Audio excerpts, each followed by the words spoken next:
Welcome to the other side of Lucy Letby.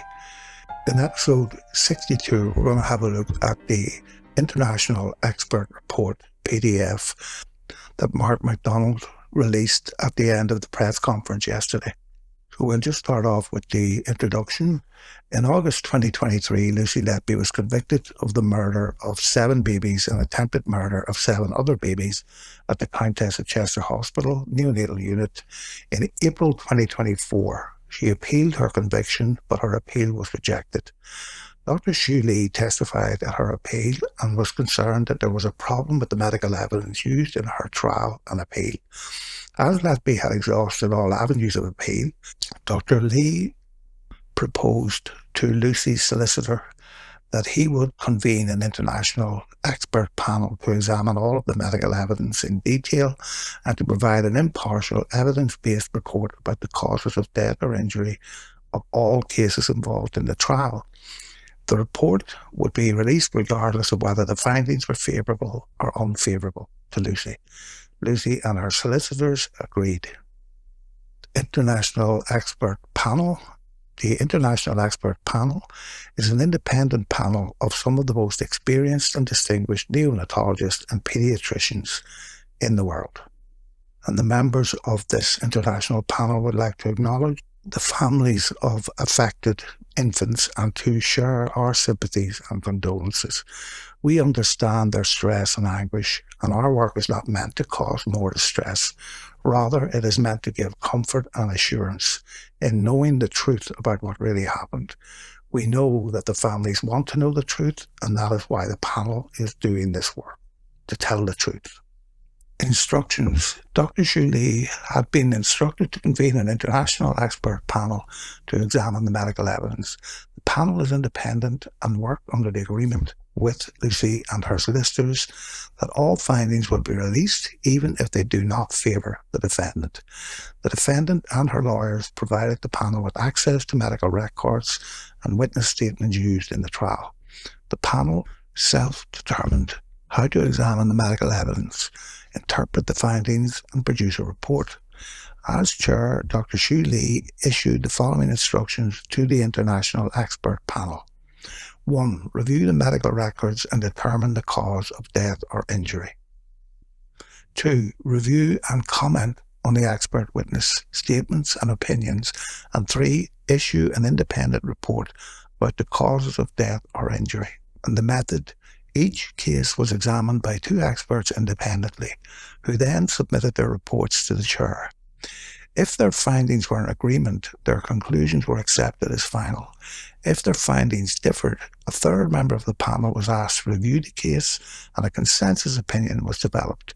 Summaries of each case were then developed by the chair, approved by the panelists who examined the case and shared with the entire panel.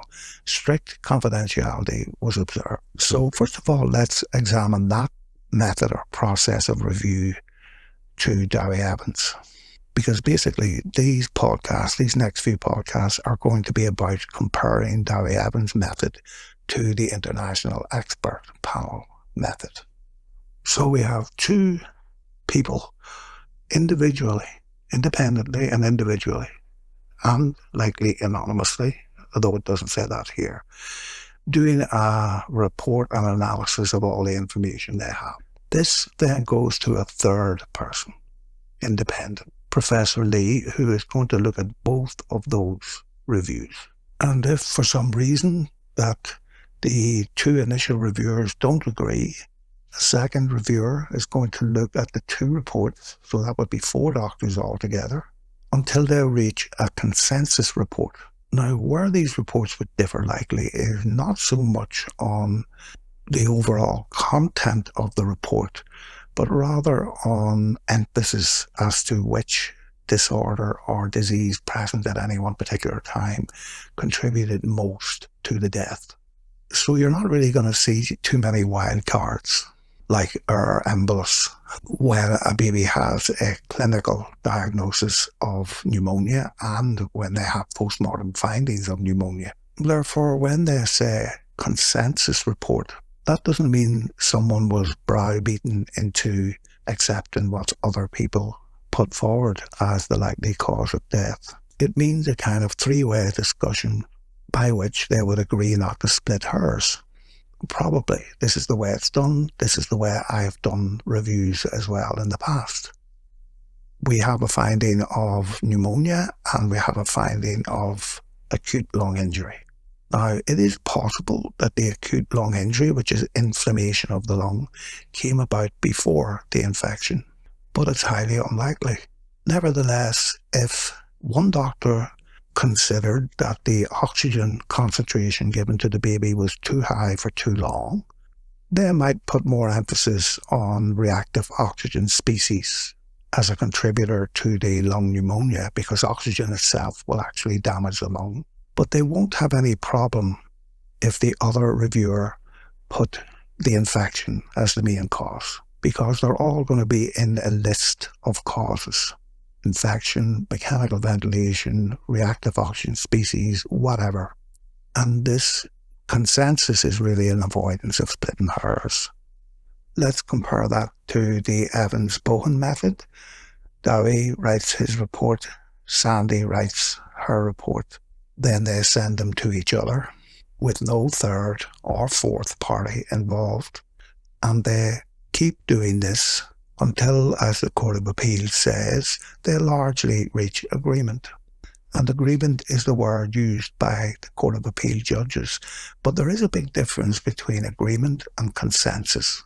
Agreement is a simple concurrence of opinions or views among individuals. It doesn't necessarily imply a deep understanding or evidence-based support for the agreed-upon position. But consensus, on the other hand, particularly in the scientific context, refers to a collective judgment and position based on a thorough examination of evidence and data. It represents a shared understanding among experts in the field after considering multiple perspectives and lines of evidence. So, at its simplest, agreement could be opinion-based, whereas consensus, particularly in this context, is evidence-based. And you couldn't put anything into a report of this nature, of the international panel nature, unless it was based on evidence. And the evidence is usually the shared understanding or shared experience of experts, particularly in medicine, where the outcome really matters. And as I've argued throughout these podcasts, I didn't believe for 1 minute that the Evans-Bowen agreement had any evidential basis whatsoever. The huge difference between these two reports is not only the experience of the people writing the reports, it's also the number of them that work together to write each report. There's a kind of constant peer review, that the report has no objective other than the truth, and that they are going to reach a consensus based on evidence. And by evidence, I mean observations, findings, diagnosis, pathology, histopathology, and all those things. And the panel comprises 14 very experienced, well-known experts from highly prestigious institutions in 6 countries around the world, including Canada, United States, Japan, Germany, Sweden, and the United Kingdom. They included 10 neonatologists, 1 pediatric surgeon, 1 pediatric infectious disease specialist, 1 senior neonatal intensive care nurse, and 1 other pediatric specialist. And they say that with the exception of the chair and the member from the UK, the other members of the panel knew about the existence of the case, but otherwise had little knowledge about it. That shouldn't be important to writing this report. And the members were Shoo Lee, Emeritus Professor at the University of Toronto, Eric Eichenwald, MD, Professor of Pediatrics at the Perelman School of Medicine, University of Pennsylvania, and Chief of the Division of Neonatology at the Children's Hospital in Philadelphia. And the Children's Hospital in Philadelphia is a very prestigious teaching hospital that over the last couple of decades have pretty much set the standard for the world. That doesn't mean that they're always going to meet it, but they're always going to try. Helmut Hummler, MD, Senior Medical Director, the European Foundation for Care of Newborn Infants in Germany. So an international body as well. Tetsuya Isayama, MD, PhD, Head of Division of Neonatology, National Center for Children's Health and Development in Tokyo, and the Japanese director of the Asian Neonatal Network. Joanne Langley, MD, Head of Division of Pediatric Infectious Diseases at Dalhousie University, Canada, and Professor in the Department of Pediatrics and Community Health and Epidemiology, the Faculty of Medicine, Dalhousie in Canada as well. Nina Moley, that's the UK member, Professor of Neonatal Medicine and Vice Dean International of Imperial College London. And Sandra Moore, Registered Nurse, Staff Nurse, NICU, South Lake Regional Health Centre, Newmarket, Canada, and Sullivan Medical Legal Experts in Richmond Hill, Ontario, Canada. Mikhail Norman, MD, PhD, Professor, Senior Physician, Department of Clinical Science, Intervention and Technology at the Karolinska Institute in Sweden. A very prestigious establishment indeed. Bruno Paidboeuf, Professor and Head of Pediatrics in Quebec and Coordinator of Clinical Care for the Ministry of Health and Social Services in Quebec. Prakash Kumar Shah, Professor of Pediatrics, University of Toronto, Canada, Head, Department of Pediatrics and Maternal Infant Care Research Centre in the Mount Sinai Hospital. Nalini Singhal, Professor Emeritus, University of Calgary in Canada. Eric Skarsgård, Professor, Division of Pediatric Surgery, University of British Columbia, Canada, and Director of the Canadian Pediatric Surgery Network. Anne Stark, Professor in Residence of Pediatrics at Harvard Medical School, and the Director of Faculty Development, Department of Neonatology, Beth Israel, Deaconess Medical Center, and one further member who has chosen to remain anonymous for the time being. So the biographies are here, and I'll leave you a link to it all, but you can see that these are not the guys who sat at the back of the class throughout school. And the report also the panel relied on the reports of external experts in engineering, as Professor Jeff Chase and Helen Shannon, for information about insulin and C-peptide, and that's in the annex. And these experts were instructed by those representing Lucy Letby. So now we get to baby 1 summary.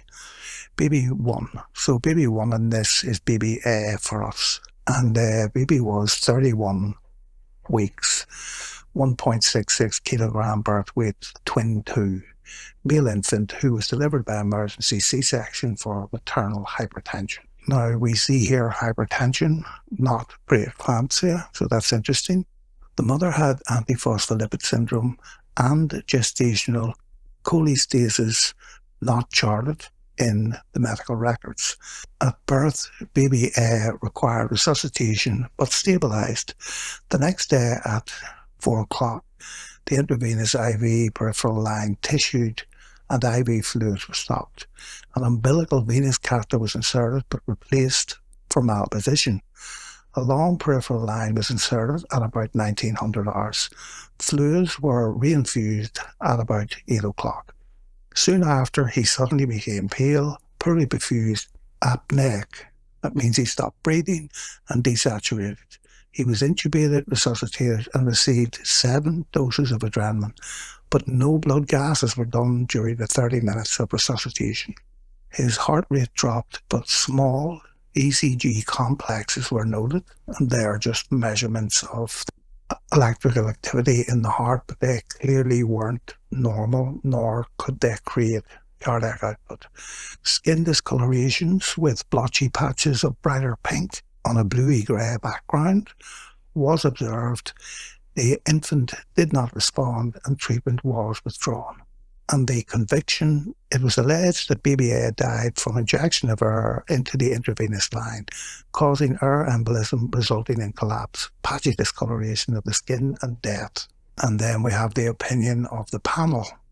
In December 2024, Shoo and Lee published new research in the American Journal of Perinatology. So that's the study of the period around birth, both before and after. And this research showed that skin discoloration, patchy skin discoloration like this, had never been reported in infants with venous air embolism, including IV air injection. And they carry on to say, when air is injected into the veins, air bubbles must first traverse the lungs, where they are filtered out by a vast bed of small blood vessels. In infants, there is a hole in the heart, the foramen ovale, that normally closes shortly after birth. So it's possible for air bubbles to escape through the hole into the arterial system. But Shoo and Lee reported no patchy skin discoloration in infants with IV injection of air. Patchy skin discoloration are caused by dilation and contraction of small blood vessels in the skin in response to hypoxia, which can occur in many conditions. So this is very much in line with a lot of what we've been saying on this podcast. And they are, of course, referring here to venous air emboli, which Dr. Evans and others and the appeal court judges described in great detail in the appeal court hearing. The crossing of the blood through a hole in the heart, the foramen ovale or any other shunt, is called paradoxical arterial air embolus, which wasn't the mechanism of death described by Dr. Evans or the appeal court judges. They carry on that the mother had antiphospholipid syndrome. This is an autoimmune disease that leads to clotting, which is a condition in which the immune system mistakenly creates antibodies that attack tissues in the body. These antibodies can trigger blood clots to form in arteries and veins. During pregnancy, antibodies can pass through the placenta to the neonate and lead to thromboembolism. So that would be a clot floating around in the circulation until it comes to a stop somewhere. And this occurs, according to the report, particularly if there is concurrent infection. Postmortem of BBA showed a recent non-occluding thrombus in the liver, which means there was a recent thrombotic event. And this is the beauty of postmortem. Histopathology can tell you if it's recent, not so recent, or very old. But we can be pretty sure that the baby didn't develop the clot in utero. On the day of the collapse, BBA had 2 central catheters which were left without infusion for up to 4 hours. Now, we talked about this before.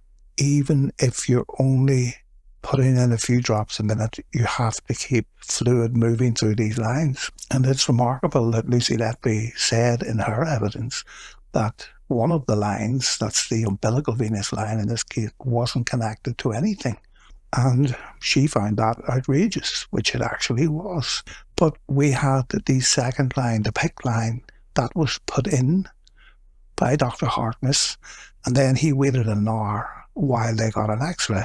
So whereas the guys here are saying that it was 4 hours, the original umbilical venous catheter went in at 1 o'clock, or at least that's when they started putting it in. And they messed about with that until the second line was put in at 7 o'clock. And then don't forget that the second line, the PICC line, was pulled out rapidly after the collapse because the registrar thought that the PICC line had caused the collapse. And the umbilical venous catheter was then withdrawn a little bit into what's called the low position. So we had movement of 2 catheters at the same time. And what the panel here says is that a thrombus from the catheter tip likely migrated to an artery supplying the brainstem, causing sudden collapse and the inability to resuscitate the infant. It is also possible that baby had the central fetal vascular malperfusion. So that can be either maternal or fetal, different classifications. And in this situation, because the blood flow isn't correct or the right pressures and flow, the little villi, which are little tiny finger-like structures coming out of the placenta, present small thrombi which can travel to and occlude small blood vessels in major organs like the heart, brain or liver. If a small thrombus That's the little clot lands in the artery supplying a critical structure like the brainstem. It can cause sudden death, and they are very hard to find at postmortem. Collapse associated with fetal vascular malperfusions can occur on day 1 or 2. And their conclusion was that baby A died from a thrombus, a clot, and there was no evidence of our embolism. Now, Professor Lee also said during the press conference that it can be very difficult, impossible even, to find these clots at postmortem. So what are these guys doing? If the postmortem didn't show that the baby died from a blood clot, they're looking at the clinical picture. And what they're saying is multiple risks for clots. So that's the antiphospholipid syndrome, the cholestasis, which you can just think of as stagnation of bile fluid in the mother, but which predisposes to risks of clot in the fetus. The antiphospholipid syndrome, a massive risk for clots in the fetus. And the 2 lines, massive risk for clots in the fetus. Post-mortem, you find a clot in the fetus, which they refer to as non-occlusive in the liver. And non-occlusive simply means that blood would have been flowing past that clot. And because it's in the liver, there is a very large volume of blood flowing past that clot. So you put together your findings, which is clot. That's all you can find at post-mortem. And you add that to the history of all of those massive risk factors, and that is the conclusion you come to, that clotting caused the problem. And that should have been the conclusion of the initial coroner's court finding for baby A. The pathologist said it was unascertained, and that's where we get the consensus coming in. One pathologist may not be willing to say that a clot caused the baby's death, but when you combine that with experts who've actually witnessed this happening before, perhaps even with the difficulties of finding the clot post-mortem, then you can reach a consensus that is more than 50-50, therefore is the cause of death for baby A, and that was due to clots. And I think that the mother can take great comfort from this finding, because it wasn't just her disease that added to the risk of clots. It was a disorder that occurred during the pregnancy, which had nothing to do with the mother. The cholestasis, that increased the risk of clots, and then the massive increase of risk for clots was all in the messing about with the central lines. So not only would you say, or could you say in a coroner's court, that clot was the likely cause of death, but also that the umbilical venous lines and the PICC lines were the main driver of that. And the reason that you would have to say that in the coroner's court, apart from anything else, is that that was the only clotting factor, or the only risk factor for clots, that was avoidable. The cholestasis and the APS were not avoidable. So if you want to learn, you take the worst case scenario, that it was the actual lines that caused the problem, so that that can go back onto the report, to the ward, to the educators, and reiterate again and again and again. You cannot mess about with these things. I also said that I thought this could have been a complication of the lack of fluids, because I didn't know that a clot had been found at the postmortem, and I didn't know that because that wasn't read out in the public record in court, and I insisted on doing these podcasts using only the public record. But now that this is part of the public record, we can agree with Dr. Lee's conclusion, because not only do we have these 3 massive risk factors for blood clotting, but we had a 4th one, which was likely dehydration. If the body is dehydrated, particularly these little babies, the blood is going to be thicker. Just think of it that way. It's going to be more predisposed towards clotting. The baby also had infection, and that is also going to predispose towards clotting. And so we move to BBD. They call it BB4, summary BBD. BBD was 37 weeks, so term baby, 3.13 kilos. female infant who was delivered by emergency cesarean section for failed induction of labour after prolonged premature eruption of membranes. Now, it's interesting that they say failed induction of labour. Remember, baby Dee's mother's membranes ruptured early and she presented to the hospital, and the calamity that was the death of baby Dee happened even from the very first presentation to the hospital. And throughout the mother's history of what happened in the Countess of Chester Hospital, that's baby Dee's mother, we can see an awful lot of tension between the mother and the staff, and very poor communication between the staff and the mother. We also see a catastrophic lack of continuity in her care, which I think is the reason that she went so long without antibiotics. And it will be interesting to see at some point what the infectious diseases expert in this panel says. But as I've made plain in other podcasts, in every one of the mothers that were admitted to this hospital and stayed any length of time before they actually had their babies, whether that was by labour or by caesarean section, and the bulk of them were caesarean sections, those babies ended up with sepsis, or at least a suspicion of sepsis. And again, it's reasonable to infer from that the problem was environmental. Normally, infections into the placenta come from the mother. But for me, there are too many of them here, and we also have babies infected who were born by caesarean section. So rather than that going up the vagina and into the placenta through the cervix, it's, for me, possibly a pathogen attacking the babies shortly after they're born. For baby Dee's mother, who had the premature rupture of membranes and was at term, I think she was a prima gravid. That was a first-time mother.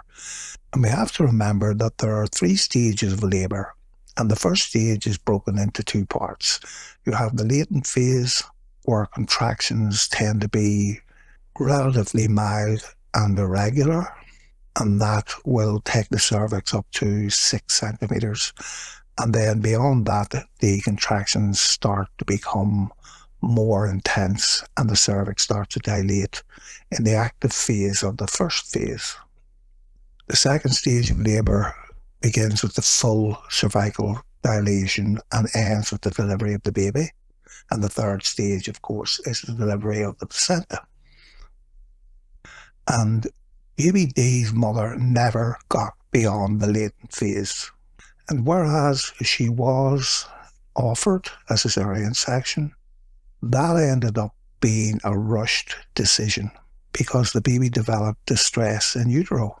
One of the problems of having premature rupture of membranes is that it's not really feasible or possible to do evaluations of cervical dilation because you're not supposed to do internal examinations.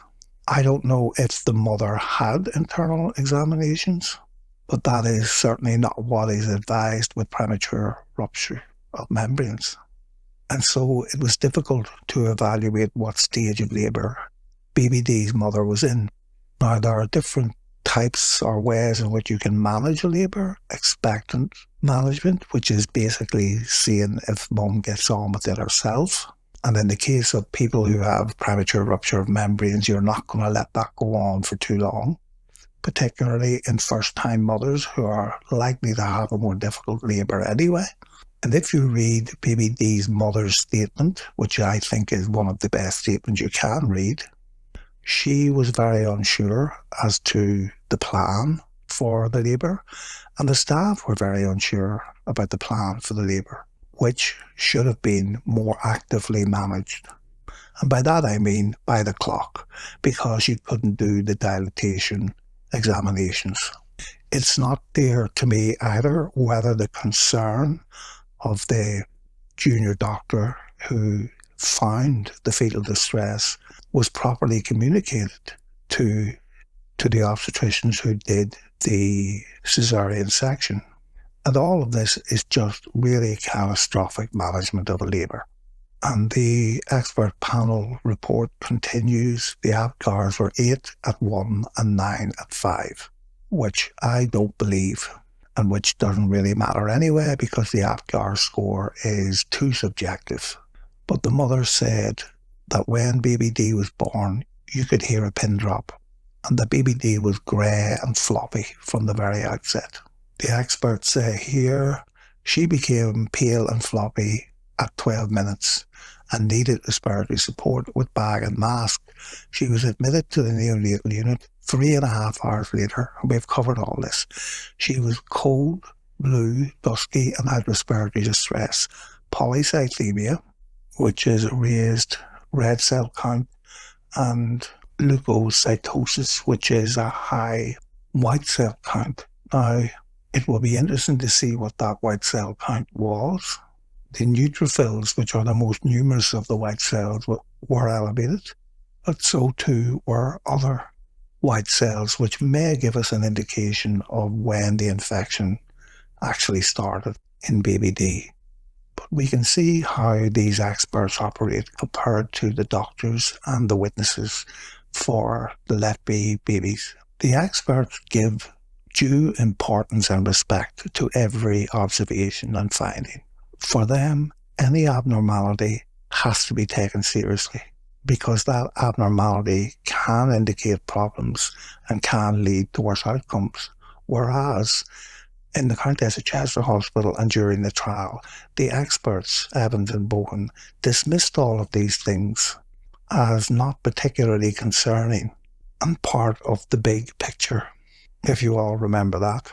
But I wouldn't like to have been on Professor Lee's ward round when you told him that you had ignored any of these findings. And then it carries on that the first blood test taken for blood gas, so that's the oxygen and carbon dioxide in the blood, was 4 hours after birth, and it showed a very high CO2 level, which is called respiratory acidosis. And basically all that means is that the lungs weren't able to exchange gas as well. And the carbon dioxide that should have been breathed out remained in the plasma of the baby and therefore caused acidosis because carbon dioxide will give you carbonic acid. And normally we can buffer that with the kidneys and bicarbonate of soda, which is in effect a base, an opposite of an acid. But that mechanism would get saturated pretty quickly. And the CO2 retention is then going to cause a lot of problems with breathing and muscular activity in general. The report carries on. Continuous positive airway pressure, CPAP, was started nearly 4 hours after birth. She was electively intubated after 3 attempts and ventilated. And Professor Lee was quite adamant that every one of those failed intubations put the baby at greater risk of hypoxic damage to any of the organs in the body, but more particularly to the brain. And again, this was dismissed by the Letby experts when it shouldn't have been. And then they said that an X-ray showed pneumonia, which we know. The following day, she developed fever, which Sandy Bowen put down to the nurses overdoing it with the temperature in the incubator, but which, as I say, 99% of doctors would say is a fever. And her blood gases deteriorated and she developed increasing metabolic acidosis. And that means that despite the intubation and the ventilation, they still weren't giving the baby enough oxygen. All of this is utterly catastrophic. The next day, she was mottled and had dark brown and black tracking lesions across the trunk and 2 evolving purpuric-looking rashes on the abdomen. And the purpuric-looking rash is, again, a catastrophic sign, which nobody picked up on, despite the fact that they had evidence in the bloods that they'd done of a prolonged coagulation time. And when you put those two together, the purpuric-looking rash and the prolonged coagulation time, it's best to assume that that is purpura, that is disseminated intravascular coagulation that you're actually looking at, which the experts note here. And she had a raised CRP. That's our C-reactive protein, acute phase proteins, whatever you want to call them, which are not very reliable indicators, as we said before, of infection, but they are when they are elevating properly in the circumstances. And the baby had repeated episodes of apnea and desaturation until the final collapse. And Dowie Evans said that the presence of all of this, appalling blood gases, coagulation all over the place, white cells through the roof, pneumonia on x-rays, deteriorating on x-rays, clinical signs of infection and sepsis deteriorating all the time. He said that this baby was responding well to his treatment, which is a lie, because I don't think it's possible for any doctor to actually believe that. And the conviction, it was alleged that baby D was a stable infant who died from injection of air into the intravenous line, causing air embolism, resulting in collapse, patchy discoloration of skin, and death, the usual. The panel's conclusion was that the mother should have been given antenatal antibiotics for prolonged premature rupture of membranes in a preterm infant. Now, it wasn't a preterm infant, but that's beside the point. The advisability of giving antibiotics still stands. The NICU admission, blood gas and CPAP were delayed too long, 3 to 4 hours, and the chest x-ray was delayed for 6 hours, which is spectacularly unbelievable that you would treat a term baby for respiratory problems and not do a chest x-ray immediately. And all of this, the experts say, subjected the infant to unnecessary acidosis, high carbon dioxide, and delayed antibiotic treatment. And you can see what the experts are saying here is that the effects of all of these little things are not instantaneous or events, as Dowie Evans would say, but are indeed cumulative. The infant continued to deteriorate after admission and showed signs of worsening infection with fever, intolerance of CPAP removal, deteriorating blood gases, increasing metabolic acidosis, raised CRP, and repeated episodes of apnea and desaturation. She developed prolonged coagulation times, which indicate the infection was going out of control and causing early disseminated intravascular coagulation. DIC causes coagulation in the blood vessels, coagulation defect and bleeding. This is what the report says. Coagulation defects do not occur with air embolism. The patchy skin discolorations were caused by DIC, causing clotting in the small blood vessels of the skin, which compromised blood flow, which together with hypoxia triggered dilation and contraction of small blood vessels in the skin, resulting in patches of skin discoloration, purpuric patches, and tracking lesions. And again, the conclusion: 1, baby D died of systemic sepsis, pneumonia, and disseminated intravascular coagulation. 2, the mother should have received intrapartum antibiotics as well as the antenatal antibiotics. There were delays in recognizing respiratory distress after birth and starting antibiotics and treatment, and there was no evidence of air embolism. And again, that would have been, or should have been, the typical finding of a coroner's court. And these people can say these things and could say these things in a coroner's court because they have the figures and the data to back up what they're saying. The x-rays, white cell counts, polycythemia, prolonged clotting times, and the finding of a purpuric rash. All more than enough to persuade a coroner that this is what actually happened. And we'll do the next 2 babies in the next episode, but if we take this as a whole now, what were the sins committed? Outcomes in medicine are based on continuity of care, and when continuity of care is not possible to the extent like it to be, medical records are a good second choice, but only if you keep them right. And by keeping them right, I mean that they don't have to be voluminous, detailed aspects of every part of the person's life, but they do have to contain all of the relevant clinical material, and all clinical material is relevant. And what I can see here in this panel report is a singular focus on the clinical.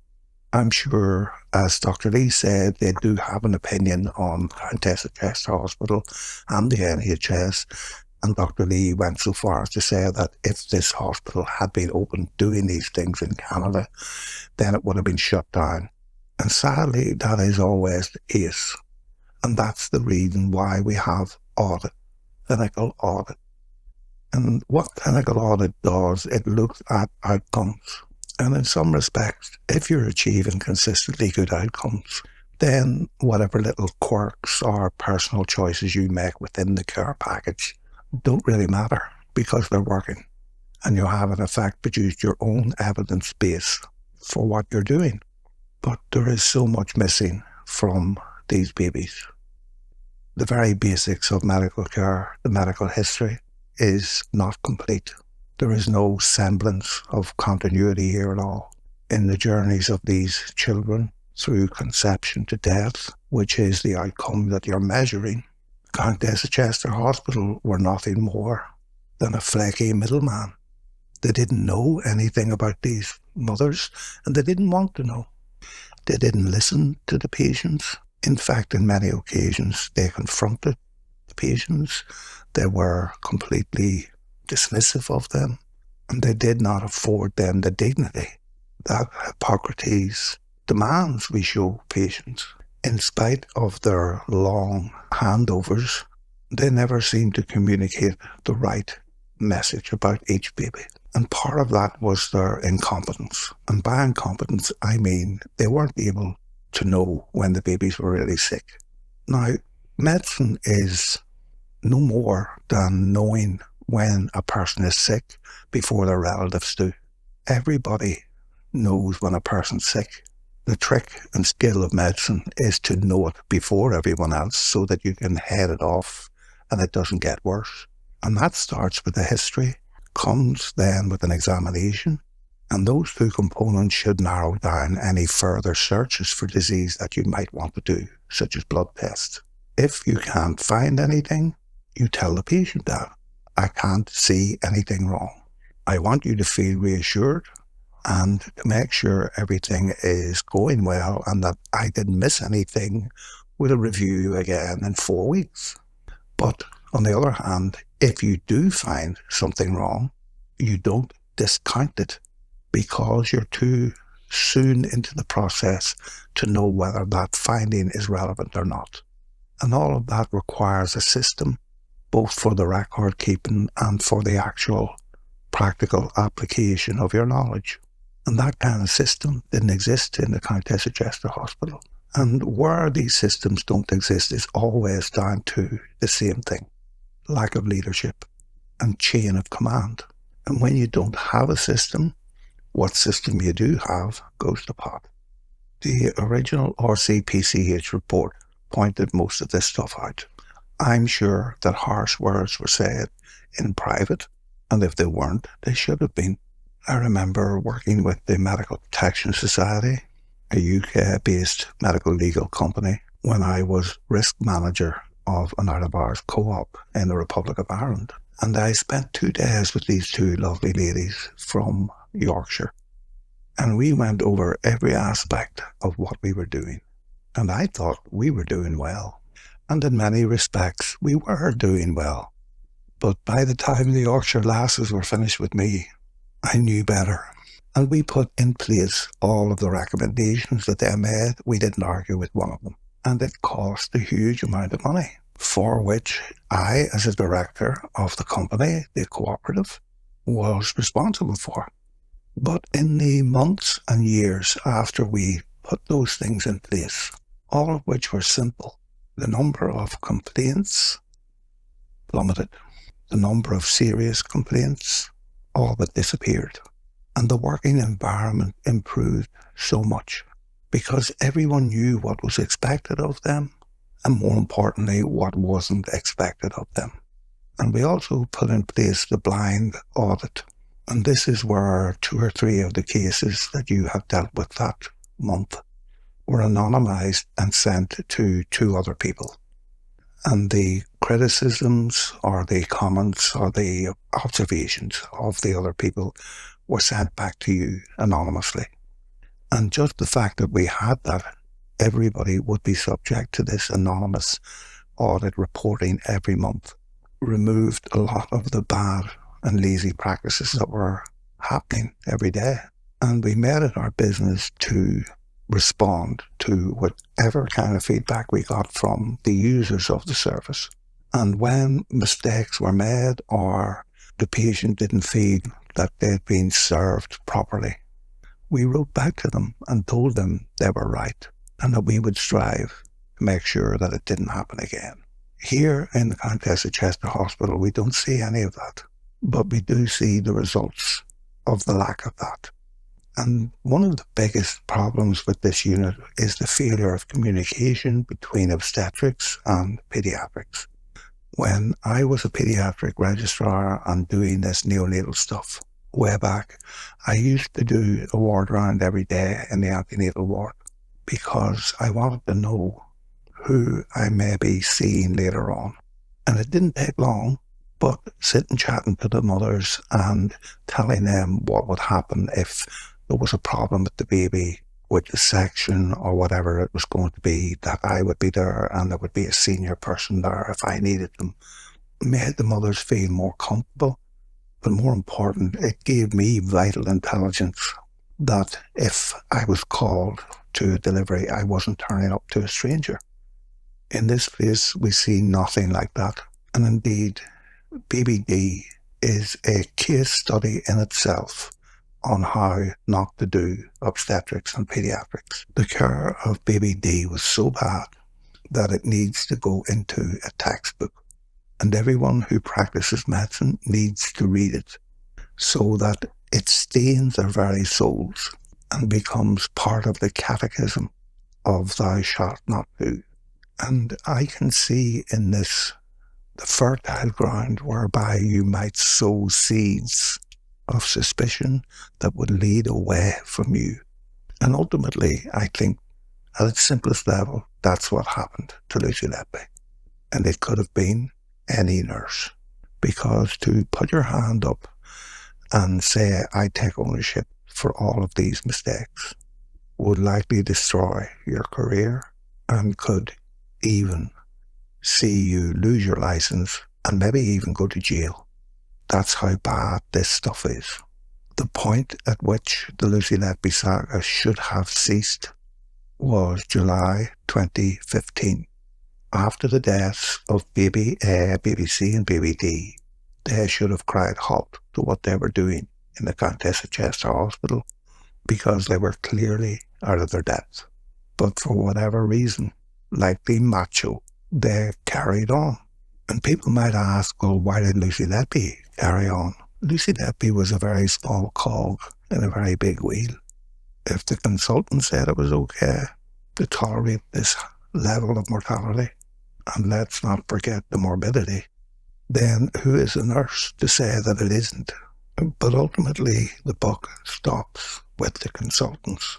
And in this press conference, more alarmingly, Professor Lee stated clearly that these consultants didn't know what they were doing and couldn't even operate basic life-saving equipment, which now spreads the rot up.